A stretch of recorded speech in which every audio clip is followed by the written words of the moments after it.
Good afternoon, dear Vice President, honorable members of the European Parliament, ladies and gentlemen, dear colleagues. On behalf of the European Parliament Research Service, let me welcome you to our event today. This is a policy roundtable, and with that, we officially launch our study on future shocks 2023, which is named Anticipating and Weathering More Storms to Come.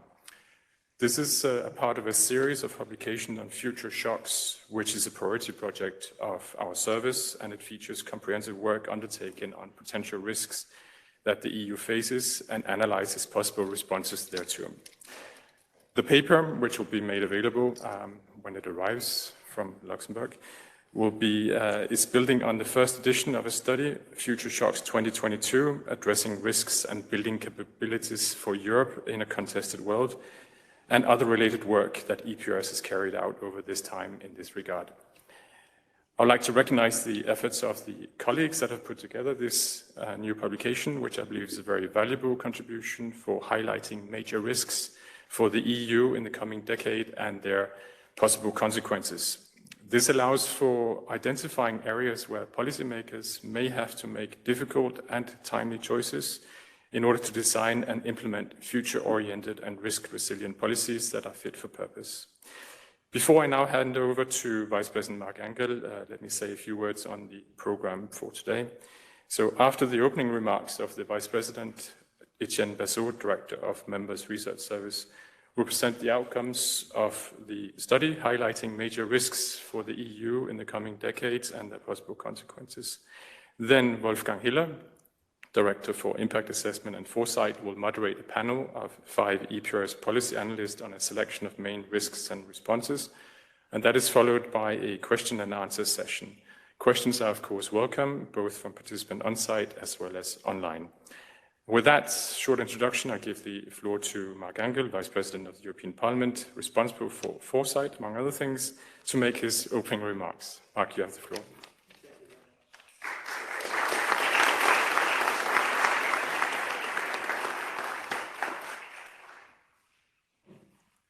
Ladies and gentlemen, dear colleagues, dear Director General, dear directors, and esteemed distinguished panelists, thank you very much for coming. It's really a pleasure for me to welcome you all here, joining from Brussels and from all over Europe and even beyond Europe for this important event today, whose purpose is to present, as we just heard, the recent study, Future Shocks 2023, Anticipating and Weathering More Storms to Come.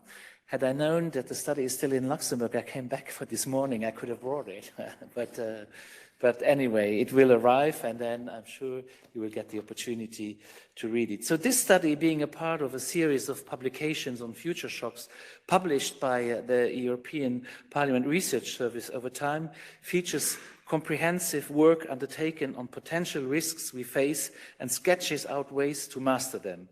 And I'm very grateful that our services engage in such forward-looking research, which feeds into anticipatory policy making, something within the European Parliament we are very much committed to. We have a lot of young people today outside and visiting the Parliament, and yesterday I was at the European Youth Parliament in Luxembourg on an event, and we are always talking about future fit politics. So the work you do here is very important because it's for the following generations where we try to make our European Union and our policies better one. So how can the European Parliament contribute to this type of discussion? In fact, this institution has always had a dual role, one of a co-legislator, of course, by debating, by amending and voting on the proposals for new European legislation, proposed, of course, by the European Commission, and supervising the implementation of European acts by the European Commission. But the European Parliament has always been much more than that. It has also been, from its beginning, a meeting place, bringing together, representatives of the citizens of all member states to reflect together about how to shape a better future for Europe. And in a world characterized by upcoming challenges with cross-sectoral, trans-geographical, and even global consequences, and with the emerging reality of polycrisis, the EU must continuously look forward and monitor all kinds of risks and further develop its resilience and response capabilities. And the process of monitoring possible future shocks for the EU was launched in the European Parliament during COVID-19 crisis and developed further to Russia's war on Ukraine. The annual Future Shock series seeks to provide up-to-date, objective, very important, and authoritative information on global risks and highlight specific risks with a potentially strong impact on our European Union. And it also analyzes the existing capabilities, resilience, and possible responses of the European system in the face of these multiple challenges. This 2023 edition looks anew at 15 risks facing the European Union in the changed context of a world coming out of the corona crisis, but on which a war just outside the Union's border has now been going on for over a year. It then looks in a greater detail onto 10 policy responses that the European Union could take to address the risks outlined and to strengthen the European resilience to them. So I'm very, very grateful for the related work done by many policy analysts and specialists of the European Parliament Research Service involved in this project, and I look forward to learning more from the presentations and also, of course, from the discussions we will have today with you, but then also with the room. And with that, I will now give the floor to my good friend İtienne BASSOT, Director of the Members Research Service at DG European Parliamentary Research Service, who will present the outcomes of the study, highlighting major risks for the European Union in the coming decade and their possible consequences. And I wish us all a very fruitful discussion, and you're always welcome in this house, and you're always welcome to follow the fantastic work that this European Parliament Research Service does. When I came here, I come from a national parliament, and I was elected to the European Parliament. I was really overwhelmed by the work of this research service. It gives you so much information. When you work on a file, when you work on a report as a rapporteur or a shadow rapporteur, you have this material, your staff has the material, and it's really useful. So I profit also now from this occasion to say thank you to all of you for the good work you do, because it makes the legislation we do and the reports we write much better. Thank you very much.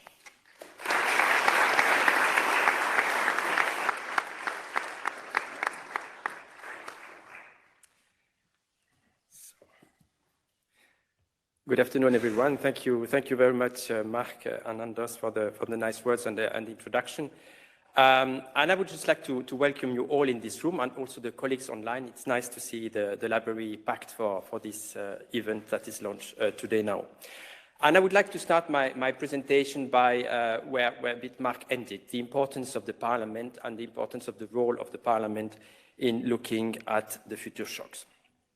And to do so, I would like that we start the slides by having a little glance at the past shocks, because looking at the past shocks is the best way to understand why it is so important to look at future shocks.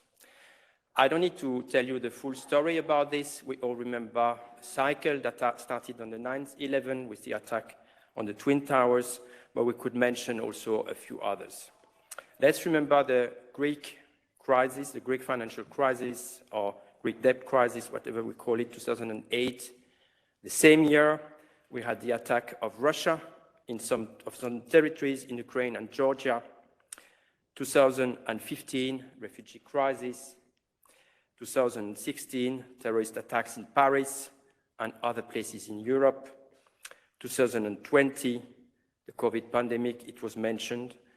And 2021, remember the extreme floods that hit Germany, also Luxembourg, Belgium, most wealthy part of Europe, where we thought we don't see these pictures like we see them in Southeast Asia. And of course, 2022, the Russian war against Ukraine. So these shocks are, you're going to tell me, very different by nature. Of course they are, but they have also things in common. And what do they have in common? The answer to them cannot be found at national level only. It requires a high level of cooperation, European level, but also the global level. That's the first. Second, these shocks, they are There have been always warning by experts. If you look in the literature, you find always warning by experts. But the shock comes still largely unexpected, at least in the extent, and they came as a surprise to many of us. Third, there have been, in most cases, a political answer at the European level, a European answer to the crisis of the given shock, but it's an answer in the crisis mode. And when you are in a crisis mode, sometimes you answer a bit late, takes time to answer, and it's very much ad hoc. So, this is a characteristic, this large degree of unpreparedness. And fourth, something characteristic in the crisis mode is that the executive branch of government, takes the lead. We could see very clearly the European Council taking the lead at the time of the response of the financial crisis or for the creation of NGEU as a follow-up of the COVID crisis. And it can even go outside of the institutions. Let's remember 2016, this agreement with Turkey, some member states and Turkey, to contain the migration crisis. So, the answers to this crisis give a mixed feeling, because on the one hand, Europe delivers, and sometimes Europe pushes the border to deliver, and this is good, but on the other hand, it's in a crisis mode. And the term of perma-crisis has been mentioned by Marc in his introduction, and it's used by some analysts to characterize our times.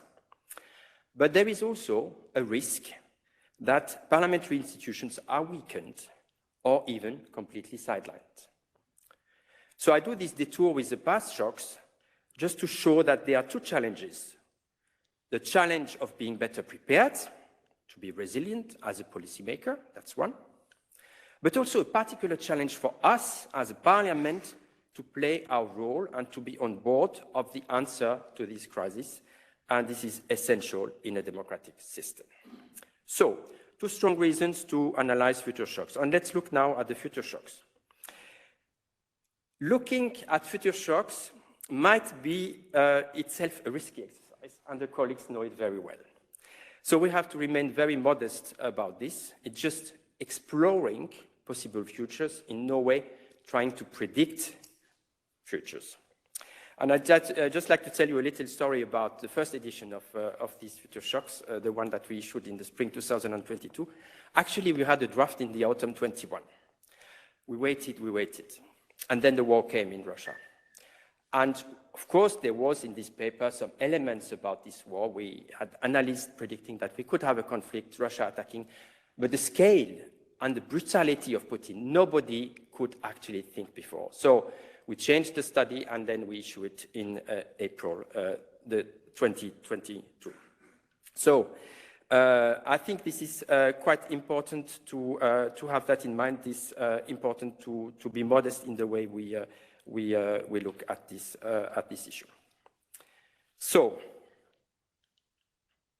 the study analyzed two things: a first part scanning the possible future shocks, and the second part looking at the possible responses. And I'd like to have the second slide, please, with the spaghetti graph.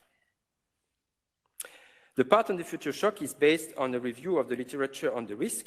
Out of this review on our own thinking, the own thinking of the authors, we have established a list of 15 risks.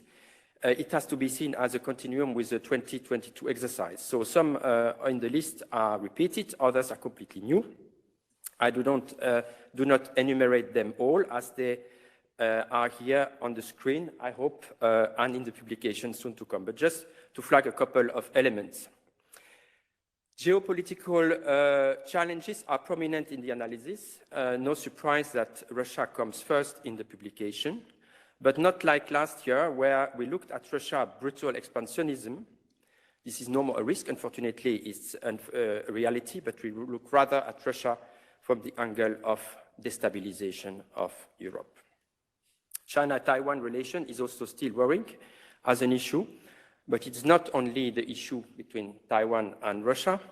They are also concerned about China growth performance. Other big issues that are mentioned in the study: energy supply and critical raw materials, potential global shocks with strong impact on our societies and economies, such as the collapse of the internet and there is a set of issues that are more of internal nature, like elevated sovereign debt in the EU, threats to the democratic information sphere, economic crisis as an accelerator for instability in democracies.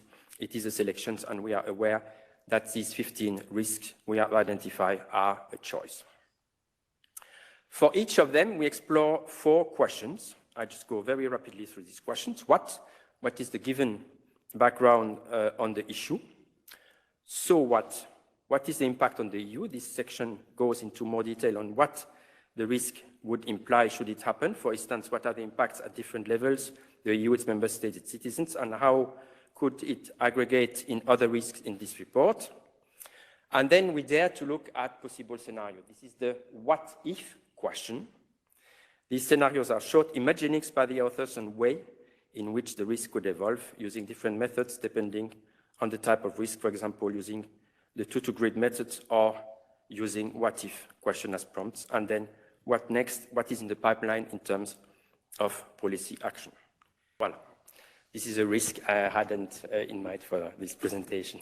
So you see on this graph on the 2 columns what I was telling about the 15 risks we have identified, and for each of them, we will go through these 4 questions. So what if, what next? And then the second part of the study is presenting possible solutions, and you have them there. So they are, if you like, a toolbox at the disposal of the EU policymaker. So we have identified 10 of such possible responsing, starting with strengthening defense capabilities, and I don't want to enumerate the list that is there. So what's important there is that there is no strict correspondence between a given risk and a potential answer, but you will find it in the graph. It is spaghetti graph, a tentative linkage between, on the left, a possible shock, and on the right, a policy answer, or better say, a policy toolbox. And let me take an example. So in response to the risk of antimicrobial resistance, there is a direct response, which is, strictly speaking, health policy of managing this resistance. But it's also about safeguarding our natural capital and securing global critical supply chain that we will be able to respond to that particular risk. So if you like, 3 blocks of response for one risk. Another example, the Russian destabilization of Europe will require a very large variety of tool set to answer. So that's the first risk on the top left, and it will require intervention that are listed in 6 of the solutions or in the policy responses that you find on the right. And our colleague Marc ANGEL will come on this later. I would like to dig in rapidly in the methodology for the answer, and I bring you now to another famous graph of this piece of work, which is the famous pyramid. And I take here the example of energy supply. So we see 2 things here. First of all, a certain policy answer requires action at different levels of governance. Second, that some instruments exist and are activated, and that others still need to be created. So first, all levels of governance have to be activated. So there is no domain where the EU acts as a single actor. In some domains like trade, the EU has an exclusive competence. At the opposite, we have, for example, health policy, where the EU has, according to the treaty, a very limited role. But we see that for trade, even that is an exclusive competence of the EU, member states have a role, for example, in trade promotion. And we see, on the other hand, that on health, where the main actor is mostly the member states and in some countries the regions, the EU has managed to develop, based on added value, its added value, a certain role, for example, in the common purchase of vaccines or various actions that were done in the context of COVID. So I want to say that in all domains, each levels of governance had, if you like, a role in the response. And in the 10 responses that we have established, you see that for each of them, there is a role for the EU, for the global level, but also for the member states. So, and important to say is that according to the treaty, the member states have also a role, are also responsible for the achievement of the goals of the Union. This graph shows also, you see it in orange and in light blue, that there shouldn't be any delivery gap. So the dark blue are the ones where action is established already there. light blue is where action is on the way but could still be strengthened, and orange is where action is still to create. And the example for energy is we still need an EU-led energy external relations. We don't have them.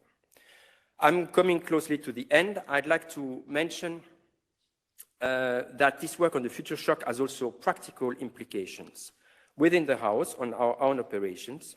After the successive shocks I mentioned at the beginning, and notably the COVID and the Russian war, the Parliament did create what we call an inter-DG steering group on resilience. So it means bringing colleagues from various departments in the House together to boost and to work on the resilience of the House. It's making the link between these big pictures of the shocks and our own operation. So Marc, you know very well as Vice President in charge of infrastructure and telecommunications that if there is a change in the statu quo between China and Taiwan, or if there are further cyber attacks on Europe, it can also affect our very daily life in the Parliament. So it's extremely important that we have this work on resilience in the House and we get prepared for these challenges. Before handing to the authors to present single chapters, I would like, together with Wolfgang, to thank the contributors. I think there were not less than 26 authors for this study, and their managers. The two statisticians also that were involved and in this massive work. And I would like also to thank the colleagues of Directorate General IPOL and Expo that did very valuable peer review to help us to conduct this work. Thank you very much, and over to you, Wolfgang, to moderate the panel.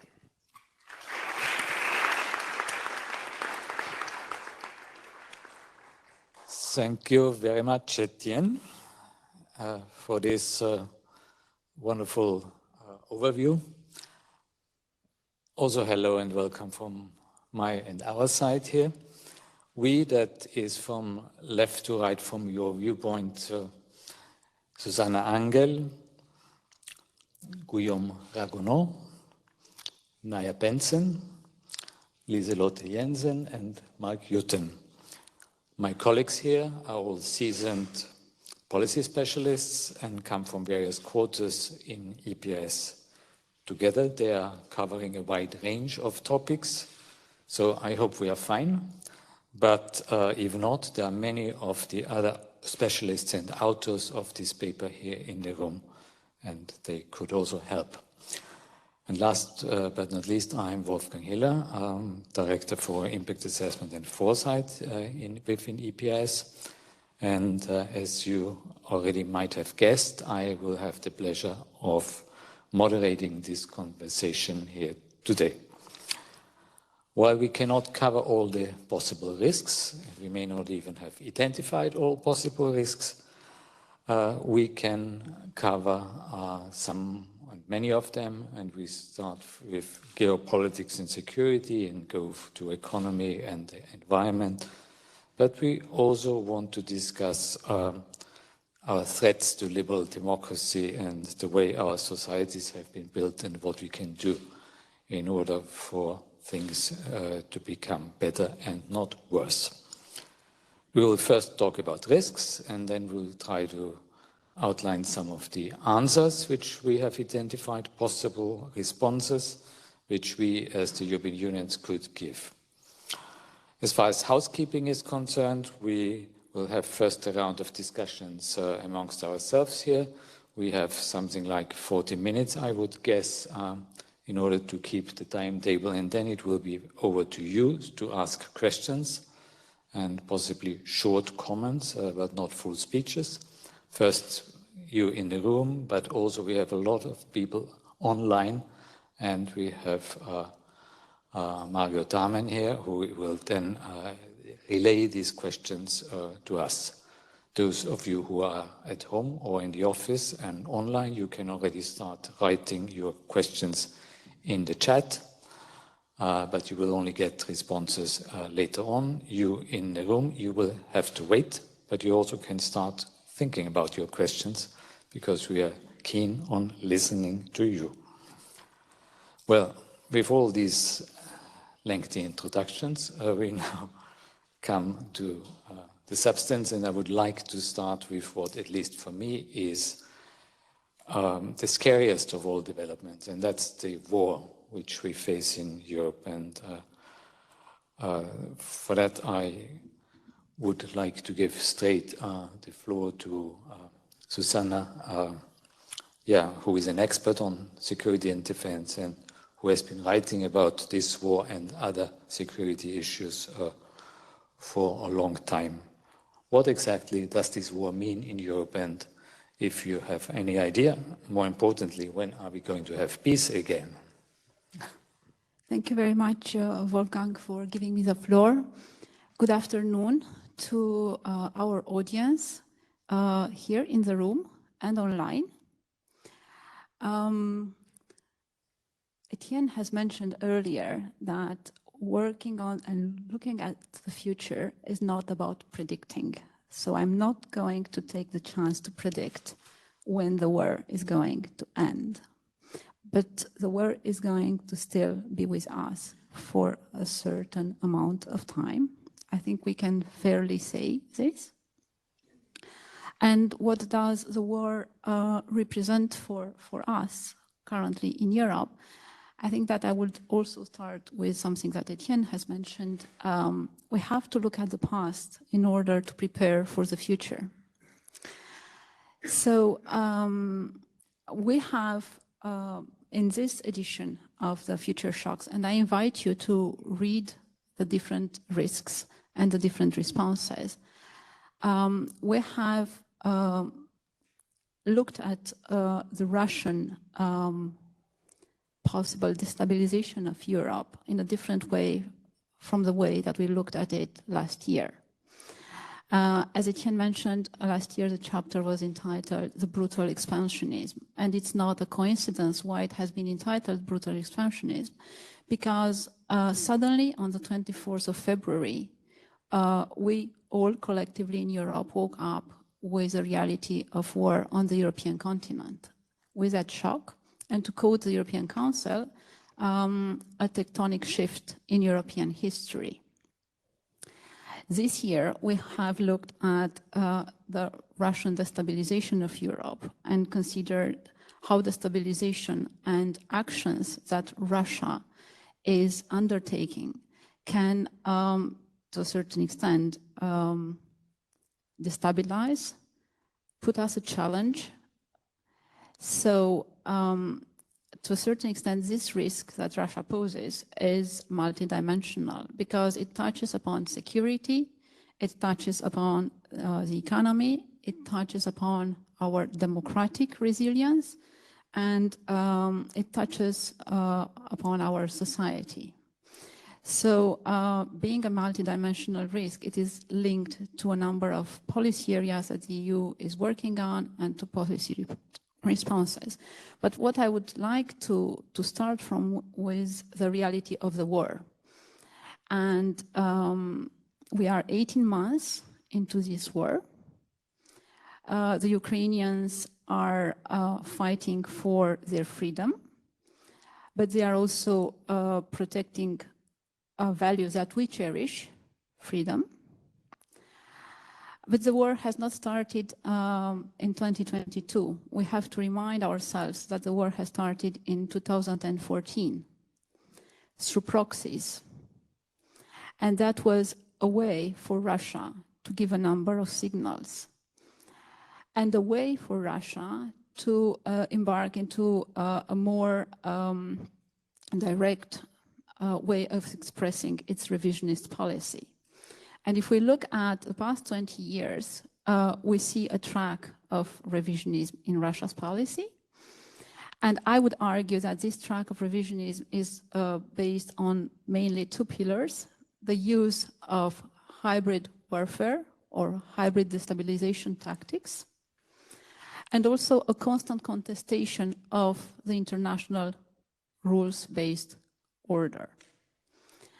In terms of hybrid destabilization tactics, we have seen a number of these attempts, from instrumentalization of migration in recent years, towards the weaponization of energy, going to cyber attacks in some of the member states, to electoral interference, and I think that my colleague Naya would expand on this subject. This is one aspect that is going still to stay with us. We should not expect that this kind of destabilization and this type of hybrid warfare is going to vanish from today to tomorrow. The other aspect that I was mentioning on the contestation of the old world order has, I think, two dimensions. One is a direct violation of international law. And this direct violation of international law precedes the start of the war, but has been deepened after the start of the war by constant violation of international humanitarian law rules. And on the other hand, a questioning of the multilateral order as we knew it. And we, to a certain extent, in the EU felt at ease with for the past 30 years, because to a certain extent, multilateralism is the DNA in the DNA of the EU. So Russia, to a certain extent, and it's put forward also in its foreign policy concept of 2023, is willing to continue to contest the global order, is willing to continue to look for a repositioning, I would say, and this is where I come towards what Marc would afterwards say, re-evaluating and rearranging different regional alliances. So to a certain extent, it starts to become a question, who are your friends, who are your enemies, and who are, as one of the analysis from Brookings is saying, your frenemies. So we would have to consider whom we speak to, when we speak to, and also consider what are our interests and how we balance our interests and values in the current context. I will stop here, Wolfgang, and I'm looking forward to the debate and questions. Thank you, Susanne. That all sounds pretty gloomy, but it's not just war, but we also have other problems. In fact, we just survived the pandemic and the summer of wildfires and heat in the south and in other parts of the world. And in other moments, at the same time, there was too much water. Even in the desert of Nevada, I have been reading, there were some moments with too much water pouring down. And you, Lieselotte, you are an expert on climate change in general and what it does to us. But in this study, you have been looking very specifically on water scarcity issues, and in other words, what it does to us when it is too hot and too dry and when water is missing. So what can you tell us about this risk? Yes, thank you, Wolfgang. Hello, everyone. Yes, we don't, unfortunately, have a shortage of crisis to deal with. I would just start by saying that a lot of focus when it comes to climate action is being put on staying below 1.5 degrees. Are we going to pass 1.5 degrees? What happens if it's 2 degrees? And this focus on the future is of course both good, because we have projections and so on that tells us the impacts and it gives some urgency. But the fact is that Europe is the fastest warming continent. It has warmed about twice the global average across the last 30 years, and we are already at 1.14 as of this year, if you look at in the past of the last 10 years. So we really have to deal with the direct consequences now. So we chose this year to look at drought and water scarcity because this is an increasing future risk. As Etienne mentioned, we already saw the floods in 2021, 2022, saw some of the worst heat waves. We've seen wildfires this year as well. So we have a lot of risks that are already happening that are linked to extreme weather events, which are the direct signature of climate change. So when we speak of drought and water scarcity, the European Environment Agency has published in their report that 20% of the European territory faced water stress annually, but also a third of the European population faces water stress. Water stress is a more encompassing term for having issues with the quality or the quantity or the availability of water. And this is not only important for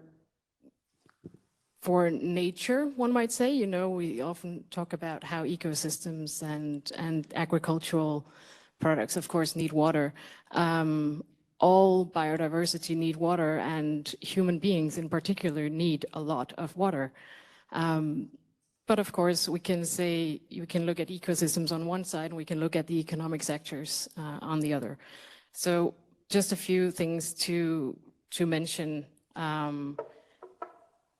Agriculture, as I just mentioned, is one of the key sectors when it comes to issues related to drought and water scarcity. Agricultural sector uses 40% of the annual water use in Europe goes to agriculture. And it has been estimated that the costs of water scarcity and impacts of drought is in the tune of 2 to 9 billion euros annually just for agriculture. That's a big gap between 2 to 9. But it is a significant impact. And you might say that what we witnessed in relation to the invasion of Ukraine and the impact that that had on energy. We saw increased energy prices. We witnessed a lack of access to commodities, and that actually increased food prices in Europe because it became an issue that trickled down all the supply chains. And it happened in a year where drought at the same time reduced agricultural output. So that combination increased the risk of related to drought and water scarcity because there was an external event that infected the global markets. Speaking of energy is another sector that uses a lot of water, mostly for cooling, but also hydropower cannot function without water. And the energy sector uses 28% of the water that is consumed in Europe annually. So it is very important that we ensure the availability of water resources here. I think I will try to stop with some of these comments, and just to say that there is a wide range of extreme weather events that are a current risk and a risk that will increase in the future. And when it comes to drought and water scarcity, of course, it doesn't only affect economic sectors, human beings, and all other biodiversity, but it can also further increase the risk of the other extreme events, such as especially wildfires, because the more drought we have, the higher the risk of wildfires as well. Absolutely. Thank you very much, Lieselotte. As you can see, we don't suffer from water stress up here in the podium. We do have some. I might suffer a bit later on from the stress with regard to the timekeeping, because time is running very, very fast. But for now, we turn to Guillaume. Europe is engaged in double transformation, the fight against climate change, we just touched upon, and digitalization. And for all this latter one, at least, Europe needs raw materials for batteries, solar panels, computers, and so on. And we are here in Europe critically short of all of this. So, in fact, Europe is largely dependent on other countries, friendly or not, we will see, in this regard. So, how serious is this situation, Guillaume? Thank you. Good afternoon, everyone. I think to begin, I would like to maybe insist a bit more on why are critical raw materials so important for Europe, and why is the green and digital transition so materials intensive. In fact, over the past centuries, humanity has used more and more of the 180 known elements to foster technical innovation, in particular metals like iron or aluminium. And why is that? Is because each of these elements has unique physical properties. And basically, if you do not have these elements, you will not have the linked technologies. If you take, for example, the case of silicon, silicon has very specific characteristics that enables it to control the flows of electricity. And this has enabled some researchers to discover the semiconductors in the 50s and then to invent chips, yes, and which are now ubiquitous in our society, in computers, medical devices, weapons. They are basically everywhere. Some of the elements have very specific magnetic characteristics, such as neodymium, which are widely used in electric vehicles motors or in the generators in wind turbines. Also, if you want to produce hydrogen, you need platinum in the electrolyzers to catalyze the chemical reactions that produce hydrogen from water. So basically, among these elements, you have some of them which are called the critical raw materials, and these are the ones that are particularly economically important and at the same time present a very high risk. At the moment, the EU is updating its list, and we have 34 critical raw materials. The problem is that demand for critical raw materials is expected to skyrocket in the coming years. For example, an electric vehicle uses 6 times more materials than a conventional car. And compared with 2020, for example, it is estimated that lithium demand will increase more than 20 times by 2050. So in this context, it's still uncertain if we can keep up with the expected needs. So what are the risks to this supply chain that are so critical for Europe? From exploration to recycling, the global supply chain for critical raw materials are very complex. They are global and they are very vulnerable to a wide range of risks, like natural disasters, pandemics, as we saw during the COVID crisis, and especially geopolitical tensions. And we have a very specific example that occurred in August, just very recently. Maybe I think we will talk about it later, with China imposing export bans on 2 critical raw materials. So very recently. The EU's reliance on some of these critical raw materials is very high. For example, 100% for a family of critical raw materials called rare earth elements, like neodymium, that is widely used in renewable energy. The markets of CRM's critical raw materials are very concentrated. They are not very transparent because they are very small. There are a very small number of actors on the global markets.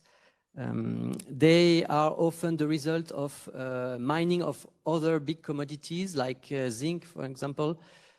So they depend on other markets. And so we have a very wide range of risk factors for these materials, which are potentially very subject to disruptions. Sorry. Do I go on with the latest development, or you will go? I think we come back. We'll come back later. Okay. Mm-hmm. Well, let's move on. Naya, you an expert. Yeah, you need the microphone. Yes. You're an expert on disinformation and democratic accountability, and you're writing a lot about disinformation threatening our liberal democratic systems. But others do not seem to mind if they are lied on, and they keep voting even for those people. So what's the issue? Will liberal democracies survive? Thank you for that question, Wolfgang. Maybe we can take that particular question in the second round, but then I'll start by it's a risky exercise, you know. I'll start by quoting a saying, an American saying that has been attributed to Abraham Lincoln. He's allegedly said, I don't have specific evidence for that, but he allegedly said, you can fool people all the time. You can fool all the people some of the time and some of the people all the time, but you cannot fool all the people all the time. I know that there are similar sayings in different languages, including in German. Lügen haben kurze Beine. I don't know of other languages off the top of my head, but I know that, that there are similar sayings. The question is that still the case? Or can you actually fool people all the time? And that's the big underlying question of the risk chapter that I have authored, and also of the related response chapter. And I think that is that's the core of your question as well. And it is exactly what Putin is not only trying to do, but he has to do it, both at home and abroad, with his war on Ukraine, which is not only fought on the ground, but is a war on reality. It's a war on facts and on history, on archives, on documentation, even on the Ukrainian language. And the war is based on lies. And if Putin can only survive, if he continues to fool everyone in Russia. And there are plenty of other leaders internationally in a similar situation. So if you ask why people let themselves fool, even in societies where we have freedom of information, which we do, there can be many different explanations. One is confirmation bias, which very generally speaking means that once people have developed an opinion on a certain topic, they have difficulty processing information in a rational, unbiased manner. And people are especially likely to process information to support their own beliefs when an issue is perceived as highly important or relevant to themselves. And linked to that, another reason, again, according to research, if people feel that the system is not working for them, and that takes us to the democracy question, they are more likely to perceive political leaders who break the norm of truth-telling, in other words, who lie, as authentic. And more generally also, on the demand side of deceptive content, anxiety, loneliness, stress, as we've seen during the pandemic, and declining trust in media, democratic institutions, political leaders, can increase the vulnerability of citizens to deceptive emotional messages. So social grievances about loss of status, for example, that also helps create fertile ground for deceptive information campaigns, and that could be further exacerbated by increased climate change-driven migration, anxiety, increased inequality as well as a result of inflation and economic crises, as well as massive job losses as a consequence of the rollout of AI, large language models. Do you want me to continue? Or? I suggested we come back. Marc, as Europeans, we want to live in peace and prosperity based on values and protecting our interests. For this, we have created the European Union successfully, and we have strategic partnerships with other Western-oriented countries, such as the United States of America. However, sometimes when I'm traveling through the world, and which I do again and again, and more nowadays, I get this strange feeling that the world is bigger than Europe and North America. And consequently, looking at transatlantic relations may not be enough. So I'm wondering, do we have to engage with more and possibly with other partners? And if yes, with whom? Yeah, Wolfgang, I also sometimes have this strange feeling that we need to engage more with other partners. And not only with the US, by the way, we have seen also times where the US was maybe not the perfect partner, and well, we hope that we will not experience such a time again where the US was in fact a risk to the multilateral system. But what is happening right now, in fact, is that we, in front of our eyes, see how the world is reshaping into a new, maybe global world order. It is predicted that by 2050, 4 out of the 5 biggest economies will come from the so-called Global South. So we are speaking about states like China, India, Indonesia, and Brazil. And by the way, the term Global South, we can discuss maybe about this later, because it's also sometimes a bit difficult to understand what it is, as there are many states under this term, and not only necessarily democracies, but also other countries. However, what I wanted to say was, and probably the best example how the world is reshaping, or one example was 2 weeks ago, there was a BRICS summit in South Africa, Johannesburg. And probably the most important decision there was that the BRICS will expand. So they will get 6 new members to their group: Argentina, Iran, by the way, Egypt, Ethiopia, Saudi Arabia, United Arab Emirates. But the fact is that with this expansion, the so-called BRICS plus 6, they will already now represent 30% of the global GDP, 46% of the world population, and 1/3 of the G20 members. We might even already see some impact next week at the G20 summit. And that is happening at the same time as Europe is decreasing regarding to its political and economic importance on the world stage. Right now, we might still have a comfortable position. We have around 15% of the global GDP share. But this is also predicted to go down. In the next decades, this will probably be low 10%. And also the world population is growing fast, while in Europe the population is stagnating. So relatively, also here, we are losing against our competitors. So absolutely, we need to do something. We need to engage with new partners and with like-minded partners, of course. But not only with new partners, I would say, first of all, we need to re-engage with partners that are already there. You mentioned United States as a strategic partner, but there are also a lot of other strategic partners which we already have. The region I know best is Latin America. And there we have 2 strategic partners, in fact, Mexico and Brazil.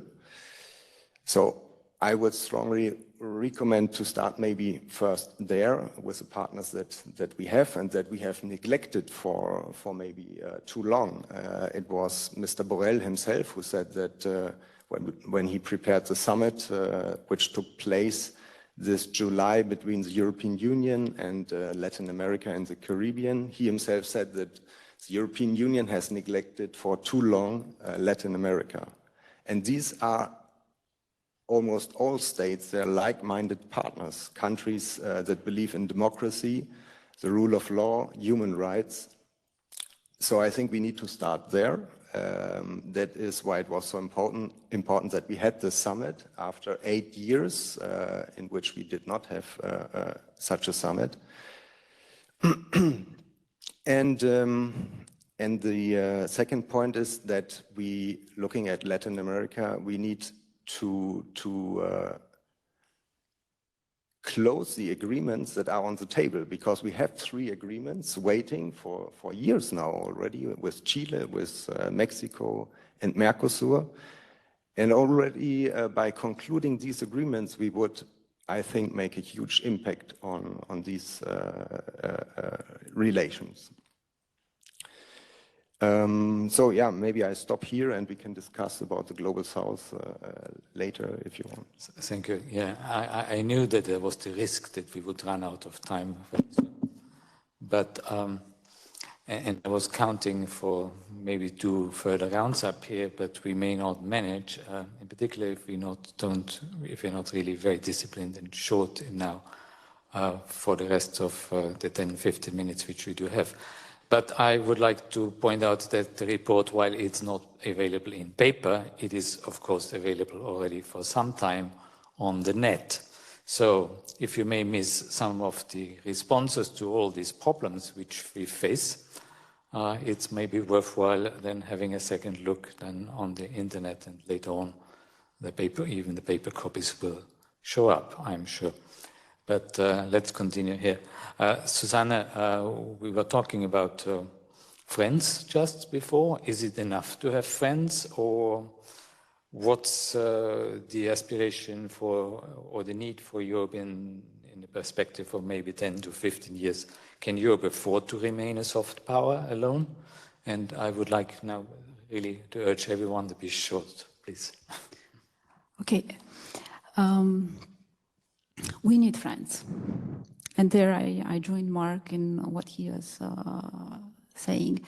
I think we need friends, but we most need like-minded friends, because they are those on which we can rely in all circumstances.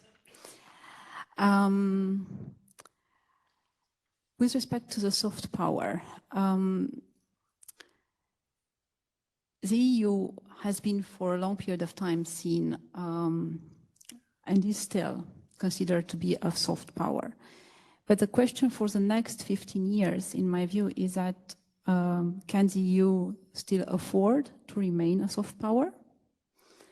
Or would the EU need to develop other features and move from being only a soft power to being something else? Possibly a smart power, as it is sometimes referred in the literature. And if that's the case, then the EU would have to continue to develop a number of its policies. And some of them are outlined also in the study. I have in mind cooperation in security and defense. This should be deepened if the EU would be engaging into moving from being a soft power towards being a smart power. And the current context of war in Europe could be the triggering moment to do this move, which would bring us somewhere else in 15 years. Thank you. Guillaume, on the question of critical raw materials, it happened that I was reading this morning papers, and I have been reading, first of all, about complaints about companies sent to the European Commission that China and US are racing ahead to secure key metals for clean energy technologies and leaving Europe in the dust. And at the same time, I was reading that the European Parliament is voting on something this week. Is this part of your responses?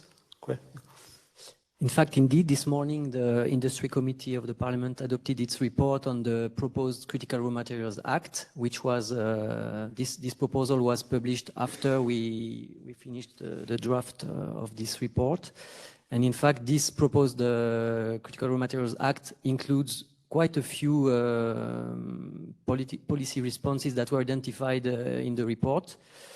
For example, promoting the diversification of the EU supply by developing the domestic production, investing in the whole supply chain in Europe and also in partner countries, etc., like developing a more circular approach, recycling more the critical raw materials in the whole supply chain.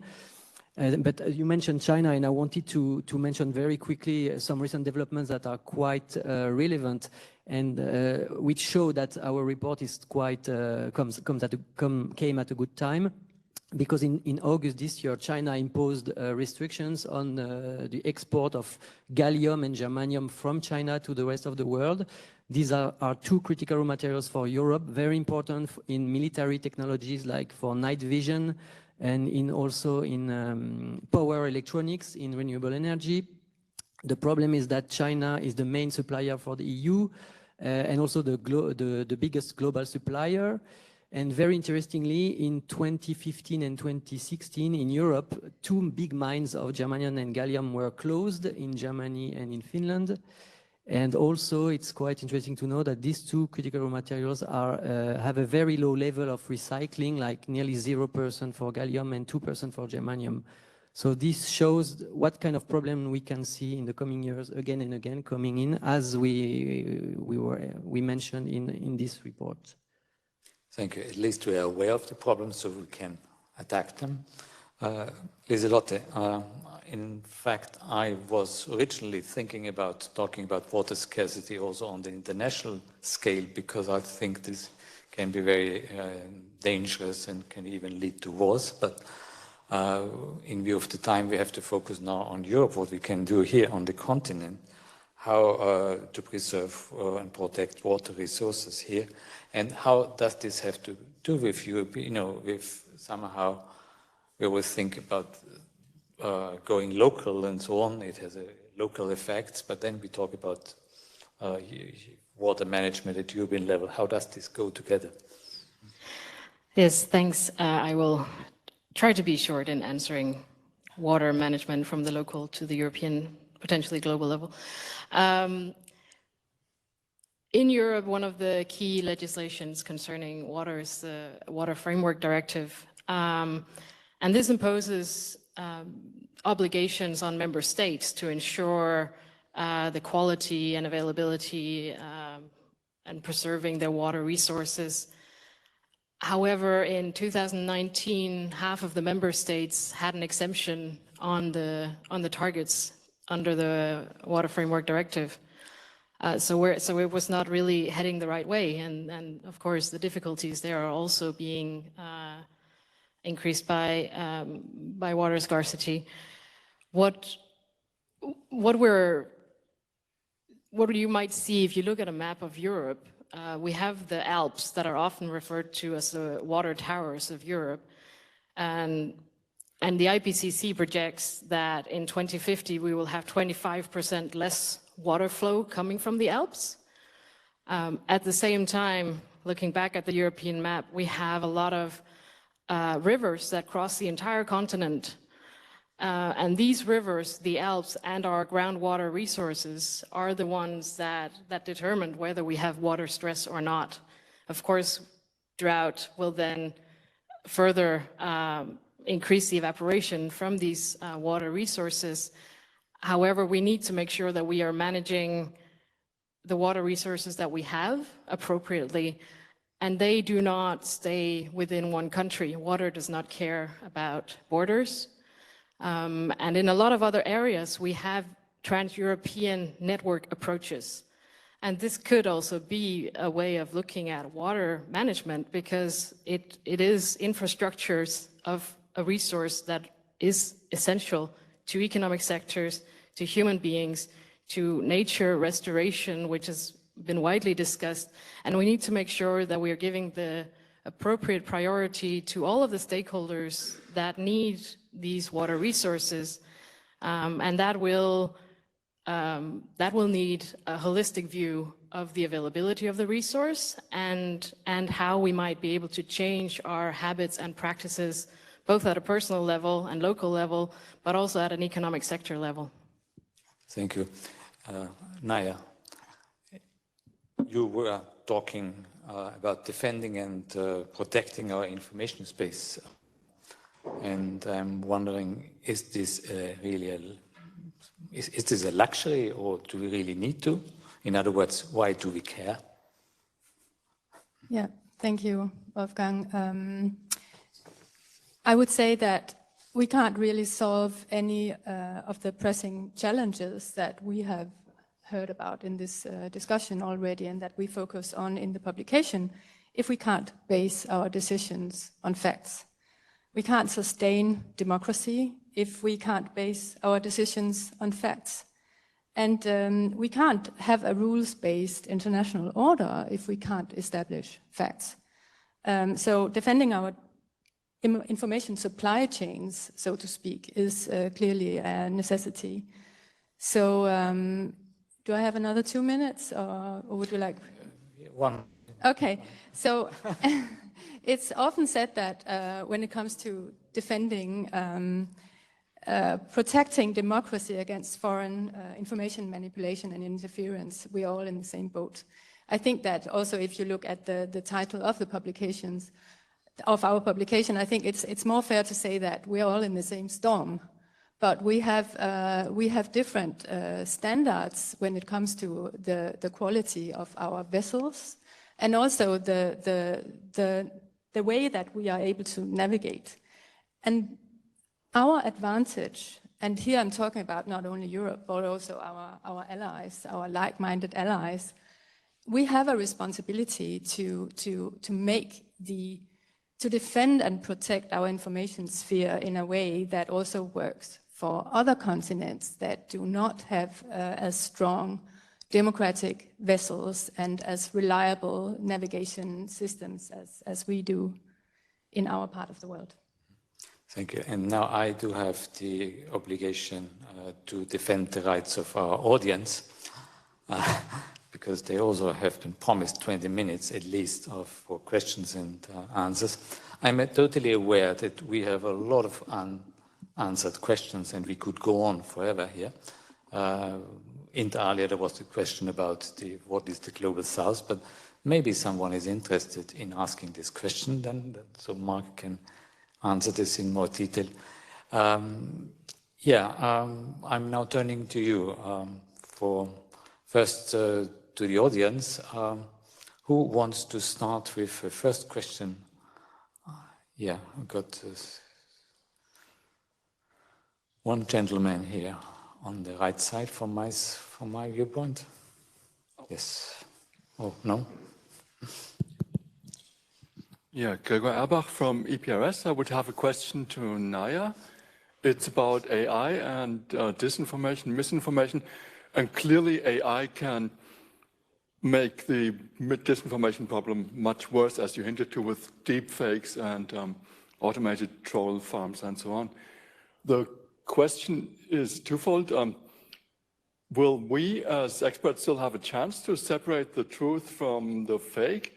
And will AI be able to help us with that, or will the AI just make things worse?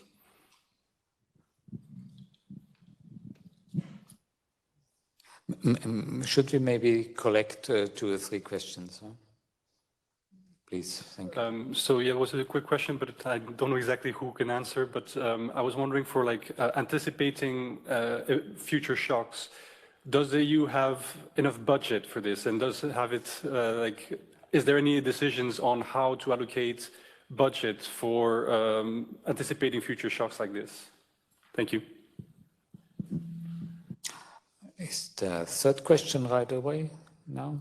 If not, yeah, there's a third question, please. And then we come back to the podium. Sorry, Wolfgang, I jumped the queue. No. Thank you, colleagues, for the fascinating insights. Just wondering if, seeing together those many, many challenges, can you say something about cross-cutting issues and whether interlinkages lead to exacerbating effects or rather mitigating effects? Thank you. Yes. Who wants to start? Naya, you have been addressed directly. Yes, thank you very much. That's a really interesting question. And I think if I understand it correctly, it actually focuses on us as experts, right? I think that, and that might surprise you when I say that I think that we are in an extremely privileged position. We don't rely on ChatGPT to do our work yet.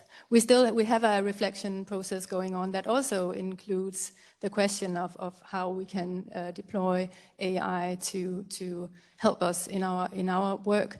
But when I say that we are privileged, I might not say that in 5 years. I don't know what's going to happen. But we do not have to rely on search engines, Google, for example, if we don't want to, because we have exceptionally high quality information sources at our disposal. And I think it's really important that we don't forget how privileged I think we are all in this room, that we have access to high quality news as well that is paid for us by our employer. We have access to, as I said, really, really highly specialized information sources that we can trust.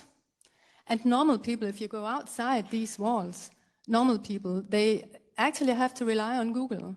And Google is not, as we know, it's not a public service. It's an ad engine, first and foremost.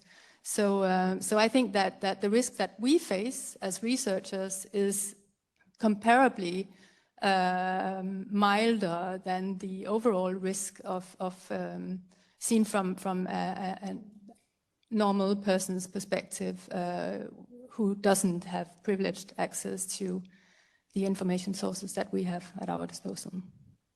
And I hope the funding for that will continue.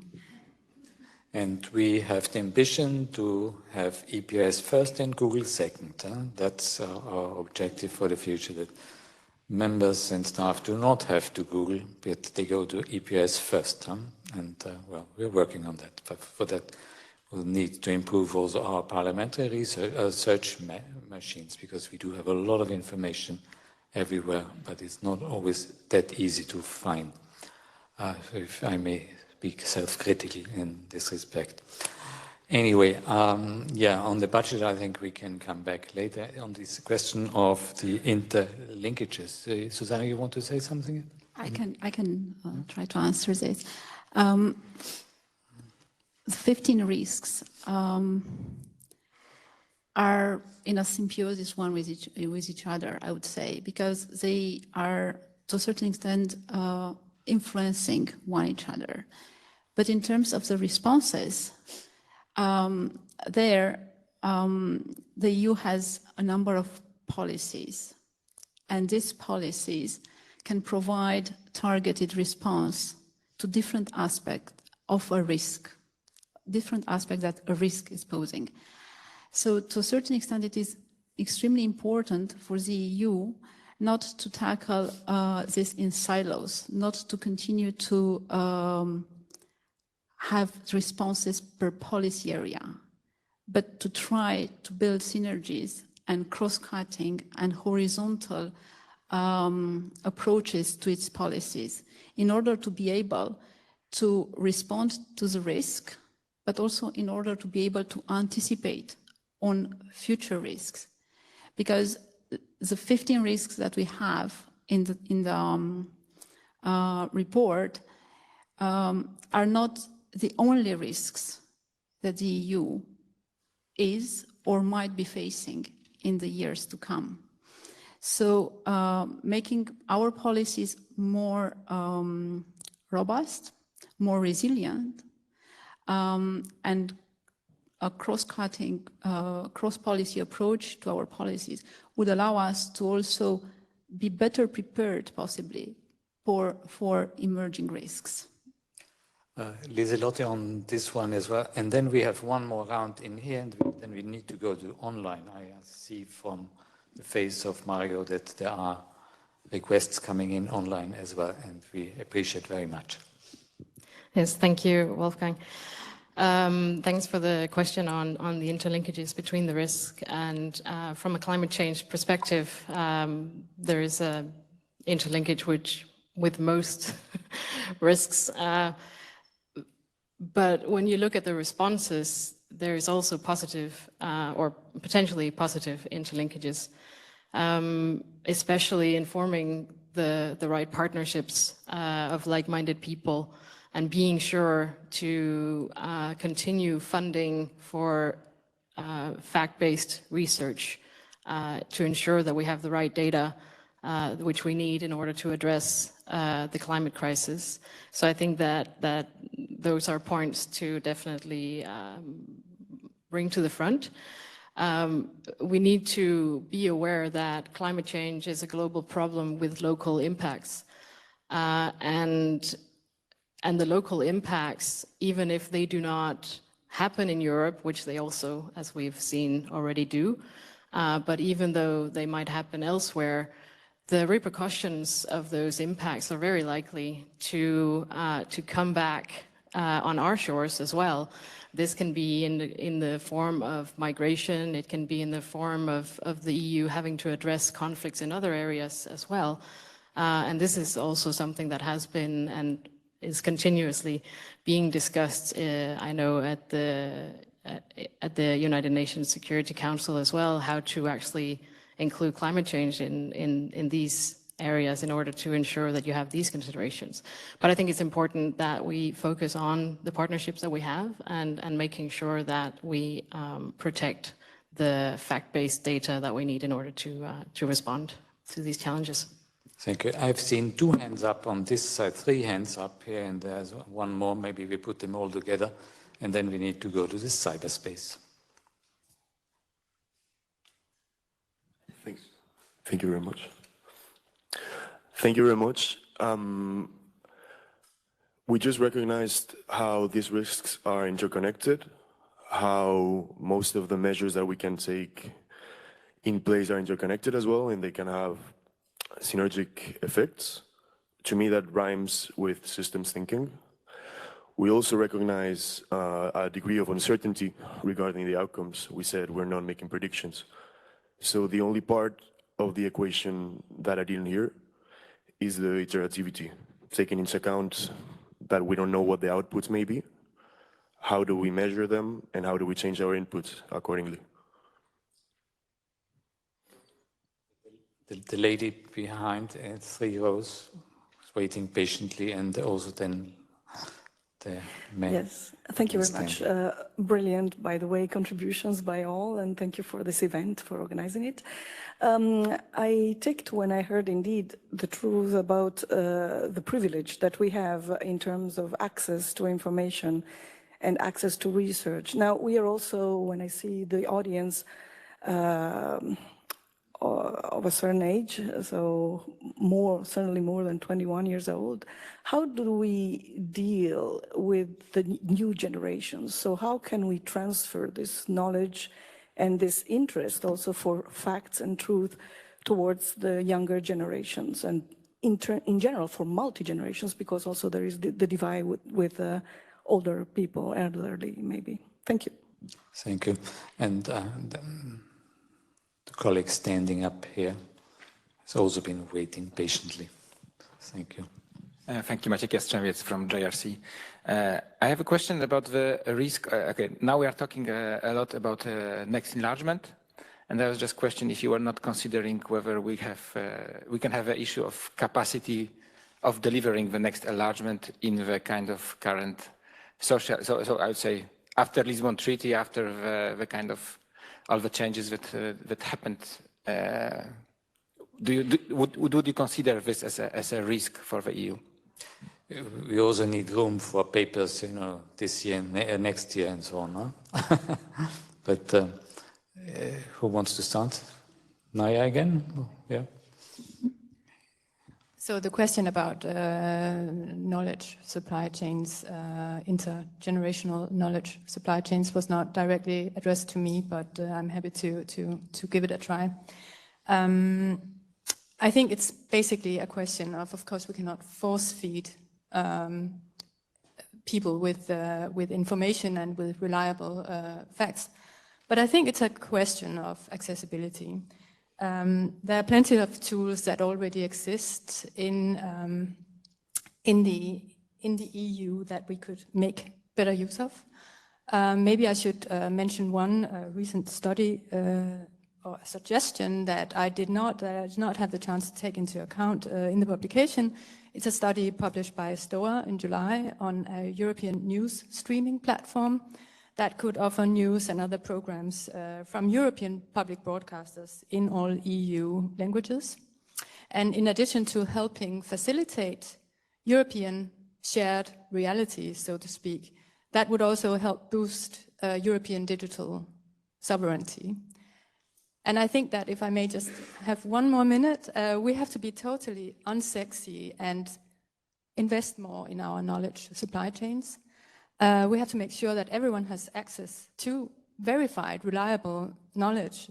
And it's an investment that can actually help us, as I said, strengthen our soft power, abroad via our language communities, including minority languages. This is not just a matter of funding quality news, including, very importantly, local news, which we are already funding. It's also a matter of funding verified knowledge that is of general interest to the public. We already have quite a few very good examples, including from Denmark, and I think it's a model that definitely can be built upon. There are also significant gaps, including in languages that are widely spoken, not only in the EU, but also in the rest of the world, Spanish, for example, and that is definitely a gap that can easily be filled by us, because if we don't fill, we know that there is no such thing as a knowledge vacuum. If we don't fill it ourselves, somebody else with an interest in influencing the European public will fill it for us. Okay, thank you. I suggest that we now turn to the online forum to see what's coming, and then we have a last round where we can also, your colleagues can take up very, very briefly then issues which have been left over maybe. We probably can surpass 5 minutes or so, but not half an hour. So please, over to you, Mario. Thank you, Wolfgang. Yes, the mic is working. You might want to know that we have been followed by 109 people today, so there are a lot of people online. But the number of questions is limited, so I'll do them all three. They are very different. There is a question on Euroscepticism. Kinga Schlesinger is asking, what about Euroscepticism? Have we thought about it also in view of the upcoming elections? Maybe for Naya. Then about water, not only water scarcity, but also water pollution. The question is, what about drinking water getting polluted? Also by emissions from industry and agriculture, and is that part of the issue? And the third question is from François Hébreau, and he asks about industry, in particular the life science industries. How do these risks, all of them, I don't know, affect the EU ambition to foster such industries, in particular that sector? So that's it. Thank you. Yeah, I personally would also have had a last question if time would have allowed, and I would have probably wanted to know if there is another risk like brewing up next year. You know, we will have the big event of the European elections, but there will also be elections in another big country in the Western world. But this is probably for a separate event. So we may, or for several separate events. But maybe we start now with Marc, if you want to add something, and then, you know, very briefly we go through the podium, and then we'll not close really, because the exactly questions were not really related to my domain, external policies, if I understood correctly. So you're fine. Okay, I'm fine. Then let's Lieselotte. Okay, well, Euroscepticism, I don't have a response to. I think I will pass that to others. But so I will jump on water. The Water Framework Directive, which I mentioned, already has a couple of daughter directives, as they're sometimes referred to, including especially the Groundwater Directive. And in this directive, there is a list of substances that member states need to monitor and ensure that they are kept within a level that does not do harm to people or ecosystems.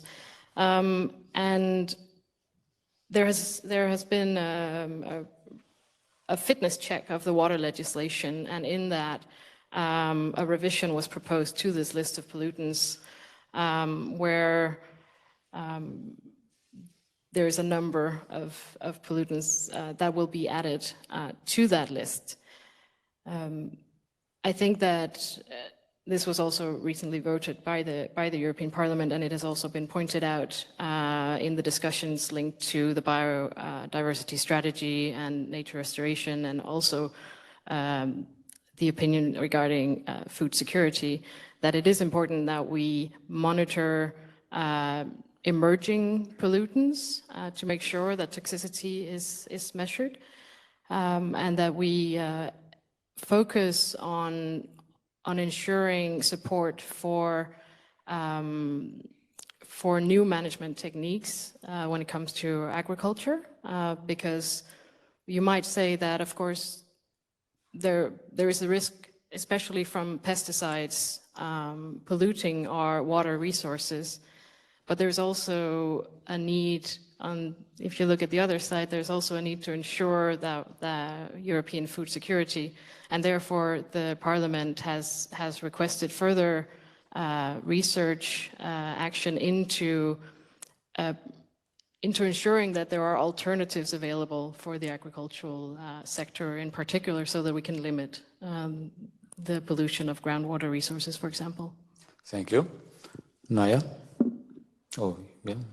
Yeah, I'm not sure I have too much to say on the Euroscepticism question, actually. I think I should probably refer that question to the spokesperson's unit.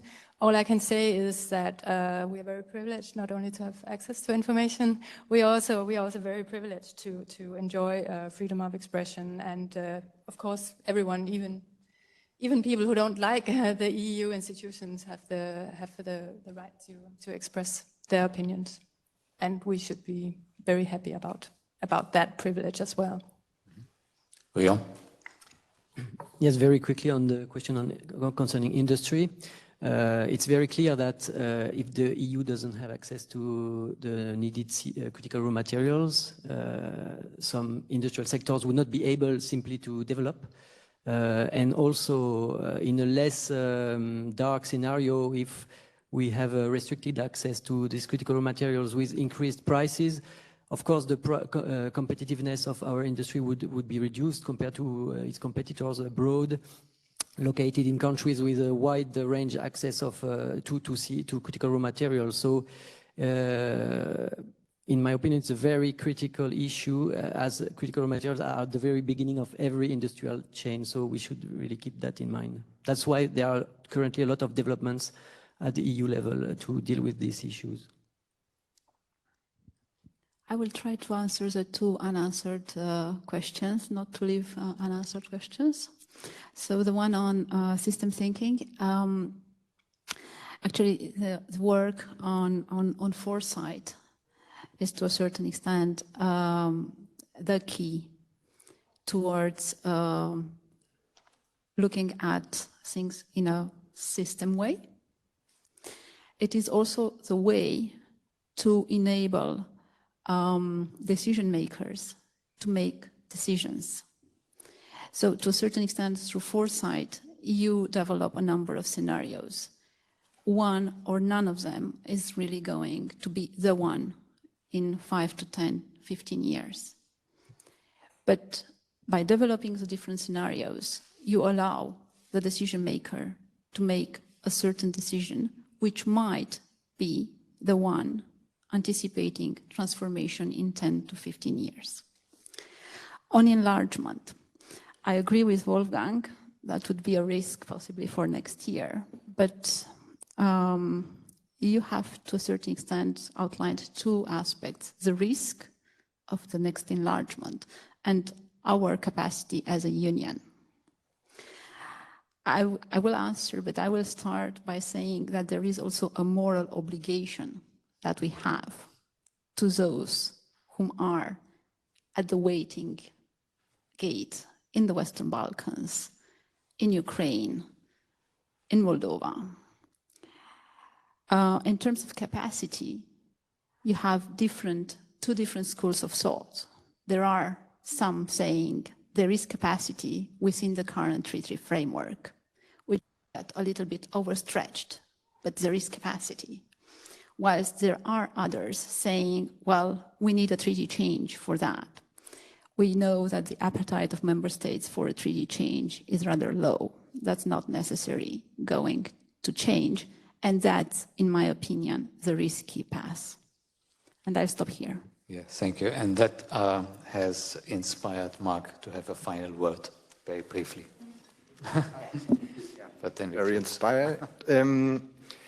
On Euroscepticism, but maybe from another angle, as the question, because the question was related to the European elections. But when we wrote together with my colleague from DG Expo, Miriam Goynat, as a chapter on new partnerships.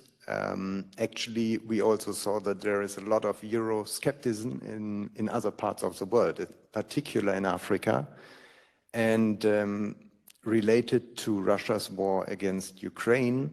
That is probably also one reason why they have, the Russians have found so many open ears in Africa for their disinformation campaign, which is also reflected in the voting behavior of African countries. More of, I think half of the African states did not follow our voting behavior. So one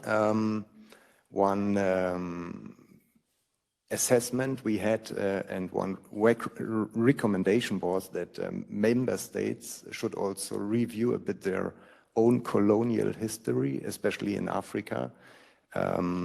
Yeah, that was my final words. Thank you very much. Well, that remains for me just two things to say. One, thank you very much to all of you, the audience, of course, the Vice President who stayed with us. Thank you very much.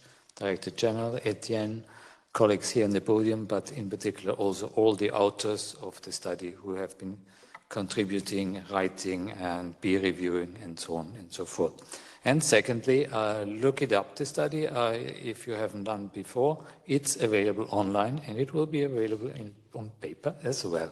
Good old-fashioned paper. But take it as being modern that we have, of course, first published it online.